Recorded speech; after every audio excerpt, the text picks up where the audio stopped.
অনেকে আছেন কোরবানির বুড়ি ময়লাগুলা যেখানে সেখানে ফেলে দিয়ে রাস্তার পাশে উনি বুড়িটা নিয়ে চলে গেছেন। এটা কোনো ভালো মুসলমানের কাজ না, এটা ফাসেক মানুষের কাজ।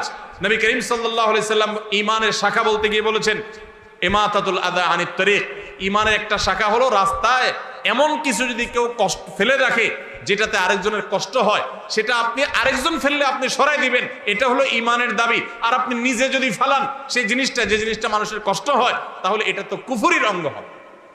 কথা কি বুঝাইতে পারছি?